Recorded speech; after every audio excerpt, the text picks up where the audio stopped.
8 kg feeder வந்து பார்த்தீங்கன்னா எப்படி அசம்பிள் பண்ணுறதுன்றதை நீங்கள் பார்க்க போகிறோம். இதில் வந்து பார்த்தீங்கன்னா இந்த காம்பனண்ட்லாம் வந்து பார்த்தீங்கன்னா வரும். மொத்தம் ஒரு 6 அசம்பிள் பண்ணுறக்கூடிய காம்பனண்ட் வரும். இதுதான் பேஸ் பிளேட் சொல்லுவாங்க. இந்த பேஸ் பிளேட்டில் என்ன பண்ணுறீங்கன்னா இந்த ஸ்டிக்கை வச்சு ஜூம் பண்ணி காமிச்சிங்க. இதுக்கு ஒரு பொருள் ஜூம் பண்ணி காமிச்சிங்க. பொருள் வாய்ஸ் கேட்காது. இந்த ஸ்டிக்கை என்ன பண்ணுறீங்கன்னா இதில் கீழே வரும். இது மாதிரி ரெட் கலர் ஒன்று வரும். இதை கழட்டிட்டு டாப்ல இருந்து இதை இன்சர்ட் பண்ணணும். ஃபர்ஸ்ட் இன்சர்ட் பண்ணிட்டு பேக் சைடில் த்ரெட்டோட கொடுத்துருப்பாங்க. இந்த த்ரெட்டோட வச்சு என்ன பண்ணுறீங்க டைட் பண்ணிடணும். நல்லா டைட் பண்ணி லாக் பண்ணணும். இந்த அளவுக்கு நல்லா ஸ்ட்ராங்காக லாக் பண்ணிடணும். லாக் பண்ணிட்டு அதுக்கு அடுத்தது இந்த ஹோப்பர், இதில் தான் வந்து தீவனம் வந்து பார்த்தீங்கன்னா ஸ்டோர் ஆகும்.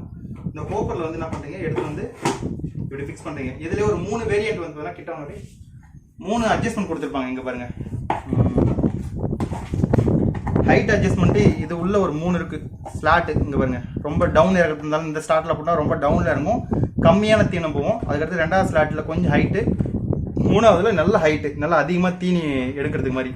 இதனால் என்ன யூஸ்னா தீனி வந்து பார்த்தீங்கன்னா உங்களுக்கு வேஸ்டேஜ் ஆகாது.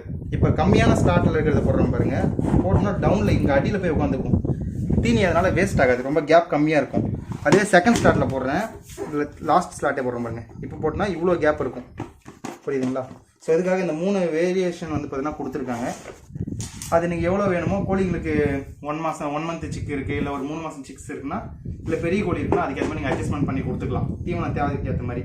அதுக்கடுத்து இந்த ஹோப்பர் வந்து பார்த்தீங்கன்னா இது வந்து கிரில்னு சொல்லுவாங்க. இந்த கிரில் வழியாக சண்டை போடாமல் ஒன்று தனித்தனியாக சாப்பிட்றதுக்கு, காலை வச்சு சீக்காமல் இருக்கிறதுக்கு இந்த கிரில் கொடுத்துருக்காங்க. இதை போட்டு லாக் பண்ணிட வேண்டியதான். அதுக்கடுத்தது உள்ளே கொட்டும் போது சிந்தாமல் இருக்கிறதுக்கு இந்த ஹோப்பர், இதை உள்ள சொல்லி லைட்டாக டில் பண்ணணும், லாக் ஆகிற மாதிரி டில் பண்ணிட்டணும். அதுக்கடுத்தது இந்த ரோப்பு வந்து பார்த்தோம்னா இங்கே சொருகி தேவையான அளவு தூக்கி கட்டிட வேண்டியதான். கட்டிட்டு ஹைட் அட்ஜஸ்ட்மெண்ட்டு இந்த இது வந்து பார்த்தீங்கன்னா நம்ம ஹைட் அட்ஜஸ்ட்மெண்ட் எவ்வளோ தூரம் வேணுமோ ஏற்றி இறக்கிக்கலாம். இப்படி தான் 8 kg ஃபீடர் வந்து பார்த்தோம்னா அசம்பிள் பண்ணணும். Okay, thank you.